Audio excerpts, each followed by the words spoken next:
Magandang buhay, praise the Lord. Isang pinagpalang araw po sa inyong lahat. Our topic today is the miraculous power of God. Ang mahimalang kapangyarihan ng Diyos. Basahin po natin sa Book of Judges or Aklat ng mga Hukom, chapter 6, verse 9 to 16. Verse 9, iniligtas ko kayo sa kanilang pang-aalipin at sa lahat ng inyong kaaway. Natalo ninyo sila at ibinigay sa inyo ang kanilang lupain. Verse 10, sinabi ko na sa inyo na ako si Yahweh na inyong Diyos at hindi kayo dapat sumamba sa mga Diyos na mga Amoreyo sa lupaing inyong tinitirhan ngayon. Ngunit hindi kayo nakinig sa akin. Verse 11, dumating sa Ofra ang anghel ni Yahweh at naupo sa ilalim ng malaking puno na pag-aari ni Joas na buhat sa angkan ni Abiezer. Si Gideon na anak ni Joas ay kasalukuyang gumigiik noon ng trigo sa pisaan ng ubas. Patago ang kanyang pag-giik upang hindi siya makita ng mga Midianita. Verse 12, nagpakita sa kanyang anghel ni Yahweh at sinabi sa kanya, sumasa iyo si Yahweh, magiting na lalaki. Sumagot si Gideon, mawalang galang na po. Kung talagang kasama namin si Yahweh, bakit ganito ang nangyayari sa amin? Nasaan na ngayon ang mga kababalaghang ginawa niya noon? Gaya ng ikwinento sa amin ng aming mga ninuno kung paanong sila iniligtas niya sa Ehipto. Pinabayaan na kami ni Yahweh sa kamay ng mga Midianita. Verse 14, sinabi sa kanya ni Yahweh, lumakad ka at gamitin mo ang buong lakas mo upang iligtas ang Israel mula sa mga Midianita. Ako mismo ang nagsusugo sa iyo. Sumagot si Gideon, ngunit Panginoon, paano ko maililigtas ang Israel? Ang aming angkan ang pinakamahina sa lipi ni Manases at ako naman ang pinakahamak sa pamilya namin. Last verse, sinabi sa kanya ni Yahweh, makakaya mo ito sapagkat tutulungan kita. Matatalo mo ang mga Midianitang ito na para ka lang lumalaban sa isang tao. Praise the Lord, pinagpala na po ang salita ng Diyos. Tayo po ay sama-samang manalangin. Ama naming Diyos na makapangyarihan sa lahat, aming tagapagligtas, manunubos, hari ng mga hari, Panginoon ng mga Panginoon. Kayo ang aming Alpha at Omega, the beginning and the ending. Kami, Lord, ay nagpupuri at nagpapasalamat sa inyo sa araw na ito, Lord, upang kami ay makapagbulay-bulay ng iyong banal na salita. Nawa, Lord, pagpalain niyo po ang bawat makikinig, ang bawat manunood, in the name of Jesus. O Lord, we seek your wisdom in your presence to manifest in us. As I preach right now, please anoint me, strengthen me, and fill me, Lord, with your Holy Spirit. Malayang-malaya po kayong kumilos sa aming pong mga buhay at muli ninyong iparanas sa amin ang inyong kagilagilalas na kapangyarihan at kaluwalhatian. I love you, Father. I love you, Jesus. I love you, Holy Spirit. I acknowledge you that apart from you, Lord, I can do nothing. This I pray in Jesus' name. Amen. Kapatid, mga minamahal, today we will learn the life of Gideon. Kung paano niya naranasan ang mahimalang kapangyarihan ng Diyos. Si Gideon ay pinili ng Diyos. Ang taong ito ay punong-puno ng mga katanungan. Let's see the story po. Sinabi ng anghel ng Diyos sa kanya, Gideon, the Lord is with you, mighty warrior. Verse 13, kung talagang kasama namin si Yahweh, bakit ganito ang nangyayari sa amin? Yan ang isa sa katanungan ni Gideon. Nasaan na ngayon ang mga kababalaghang ginawa niya noon? Gaya ng ikwento sa amin ng aming mga ninuno, kung paano sila iniligtas niya sa Ehipto. Pinabayaan na kami ni Yahweh sa kamay ng mga Midianita. Verse 14, sinabi sa kanya ni Yahweh, lumakad ka at gamitin mo ang buong lakas mo upang iligtas ang Israel mula sa mga Midianita. Ako mismo ang nagsusugo sa iyo.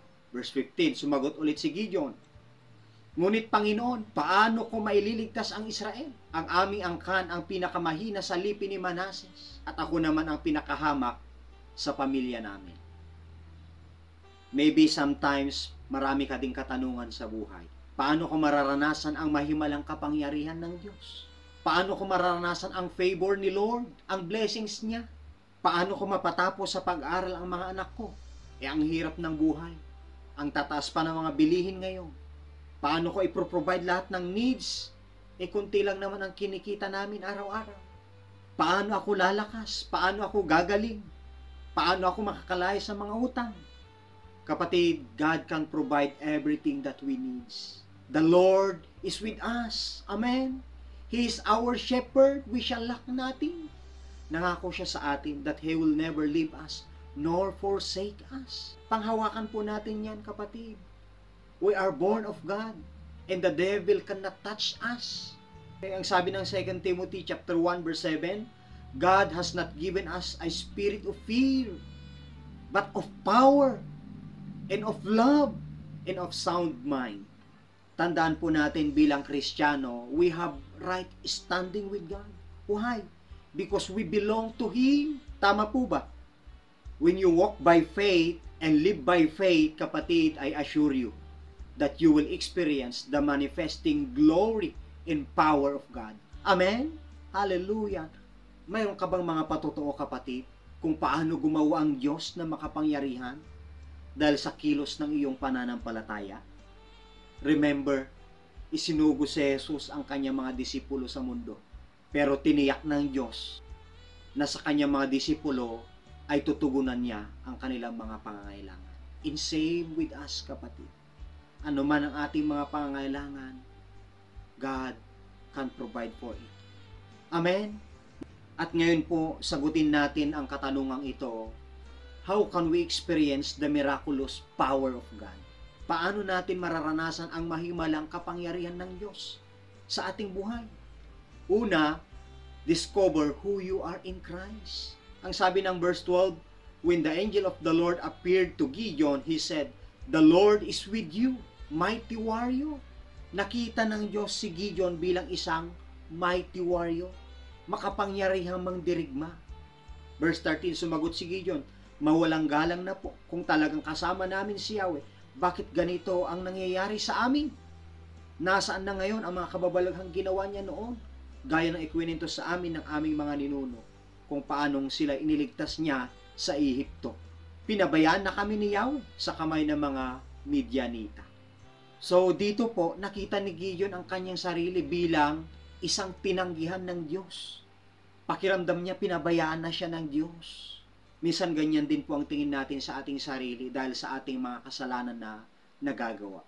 Remember, what you see in yourself today may not be you tomorrow, kapatid. Kung ano nakikita mo sa iyong sarili ngayon ay maaaring hindi ikaw bukas. Para maunawaan mo, kapatid, ang inyong pagkakakilanlan kay Kristo, kinakailangan mo munang maunawaan how God sees you. Paano kanya nakikita at kung sino ka. Ang identity na nakabase sa katotohanan ng Diyos ay hindi nagbabago. Proverbs chapter 30 verse 5, dahil ang lahat ng salita ng Diyos ay mapananaligan at siya ang kanlungan ng mga nananalig sa Kanya. Paano ka nakikita ng Diyos, kapatid? Tandaan mo, mas kilala ka ng Diyos kaysa sa pagkakilala mo sa iyong sarili. May best plan nga siya sa buhay mo. Jeremiah chapter 29 verse 11, "For I know the plans I have for you, declares the Lord, plans to prosper you and not to harm you, plans to give you hope and a better future." Knowing your identity in Christ builds confidence and spiritual strength. Yan yung nagpapalakas sa atin. Nagbibigay sa atin ng kumpiyansa. Gusto ni Satanas na maging mangmangka, ignorant sa iyong katayuan bilang anak ng Diyos. Kaya bilang anak ng Diyos, pinili ng Diyos, tinawag ng Diyos, you need to get over any identity crisis. Kailangan mong malampasan yan, kapatid. For you to discover your identity, take time to remember how God loves you. Remember all the ways God has been faithful to you in your past. Count your blessing. Alalahanin natin ang kabutihan ng Diyos. God knows who you are. Kahit hindi mo alam, kapatid, at gagawa ang Diyos upang tulungan ka na makita ang iyong tunay na pagkatao. Remember this, kapatid, kung sino ka kay Kristo. Makikilala mo ngayon kung sino ka sa Kanya. Simula nung tinanggap mo siya at ang iyong pangalan ay nakatala na sa aklat ng buhay, ito ka kapatid, ikaw ay pinanganak para managumpay. Amen? Ikaw ay isang born-again believer, mananampalataya. Ikaw ay anak ng Diyos. Ikaw ay kanyang kaibigan. Ikaw ay kanyang obra maestra. Ikaw ay inaring ganap ng Diyos dahil sa iyong pananampalataya. Ikaw ay pinalaya magpakailanman mula sa kondemnasyon mula sa Diyos. Ikaw ay adopted child sa kanyang pamilya. Ikaw ay mamamayan sa langit. At ikaw ay sa Diyos. Mahal ka ng Diyos. He is fearfully and wonderfully made us. Amen? Hallelujah. Pangalawang puntos po natin, desire to experience the reality of God. Sabi dun sa verse 13 and 14. Aware si Gideon sa mga miracles na ginawa ng Diyos sa kanilang mga ninuno. But at this time, sinasabi niya, verse 13, kung talagang kasama namin si Yahweh, bakit ganito ang nangyayari sa amin?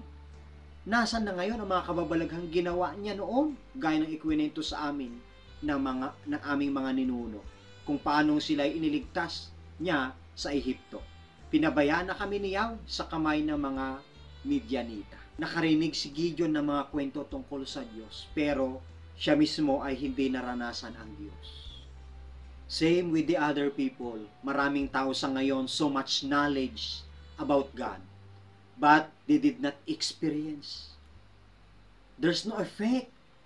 There's no impact sa kanilang buhay ang Panginoon. Why? There's no deep desire for God.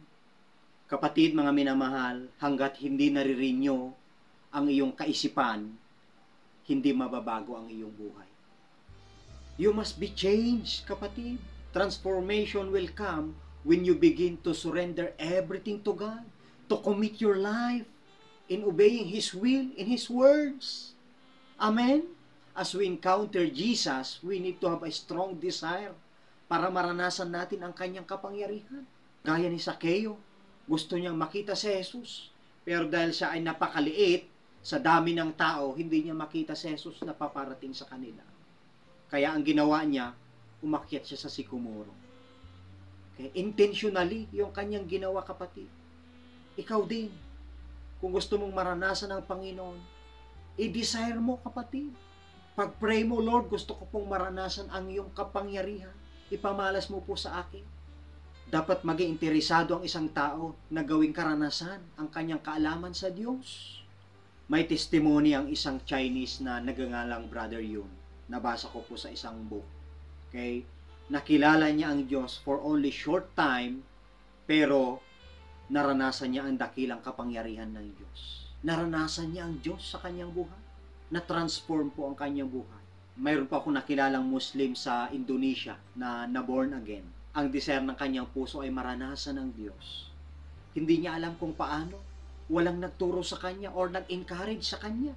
Pero nung nag-start siyang basahin ang Biblia, ang salita ng Diyos, doon niya naramdaman kung gaano siya kamahal ng Diyos. Okay? For gospel pa lang ang kanyang nababasa, naranasan niya na ang kapangyarihang kilos ng ating Panginoon. Ngayon siya ay missionary na. Okay? At ang desire ng kanyang puso ay may payag ang salita ng Diyos sa kanilang tribo. Hallelujah. Have a fresh encounter with God, kapatid, every day. Crave and cry out for God's supernatural move. Kasabikan mo, kapatid, na maranasan ang kilos ng Diyos. Sabi ng Psalms chapter 37, verse 4 and 5, delight yourself in the Lord, and He shall give the desires of your heart. Commit your way to the Lord. Trust also in Him, and He shall bring it to pass. So learn to acknowledge God and have faith in Him so that the power of the Holy Spirit moves into your life. Amen? Pangatlo po natin, step out in faith with confidence. Sabi dun sa verse 14, sinabi sa kanya ni Yahweh, lumakad ka at gamitin mo ang iyong buong lakas upang iligtas ang Israel mula sa mga Midianita. Ako mismo ang nagsusugo sa iyo. So, inatasan si Gideon na salakayin ang napakalaking kaaway ng Israel at kung ano lamang ang nasa kamay niya. Ang Diyos nagbigay ng instruction kay Gideon and then, pinangakuan siya. makikita natin, magsisimula lamang si Gideon kung maniniwala siya sa provision at presensya ng Diyos. Lumakas ang loob ni Gideon na humakbang dahil naniwala siya na sasamahan siya ng Diyos. Ito'y pangako ng Diyos sa kanya eh. So sa buhay po natin, whatever battles na kinakaharap mo o pinagdadaanan mo, put your trust in the Lord. Dare to believe. Dare to step out in faith. Amen? Tignan po natin ang ibang mga tao sa Biblia na kung saan nag-step out sa pananampalataya. Nakakita si Bartimeo nang siya ay maniwala. Nakalakad si Pedro sa ibabaw ng tubig nang siya ay maniwala. Ang babaeng may sakit ay gumaling nang siya ay maniwala. Yung 12 years nang dinudugo. Okay? Only when you believe, kapatid, you can experience the miraculous power of God. Amen? Mark chapter 16 verse 17, ang mga sumasampalataya ay bibigyan ng kapangyarihang gumawa ng mga himala. Kaya gamitin po natin, kapatid, ang kapangyarihang ito na ibinigay sa atin ng Diyos. Manalig ka lang. Si Apostol Pablo, sa kanyang paniniwala at pananalig, paninindigan sa Panginoon, lagi-lagi nararanasan ang power ni Lord. Matindi ang kanyang mga napagdaanan, pero hindi siya pinabayaan ng Diyos. 2 Corinthians chapter 12 verse 10, sinabi niya, dahil kay Kristo, walang halaga sa akin kung ako may mahina, kutyain, pahirapan, usigin, at magtiis, sapagkat kung kailan ako lalong mahina, saka naman ako nagiging malakas. For when I am weak, then I am strong. Doon niya mas lalo nararanasan ang kapangyarihan ng Diyos. Maraming challenges sa buhay, lalo na kapag ikaw ay Kristiyano.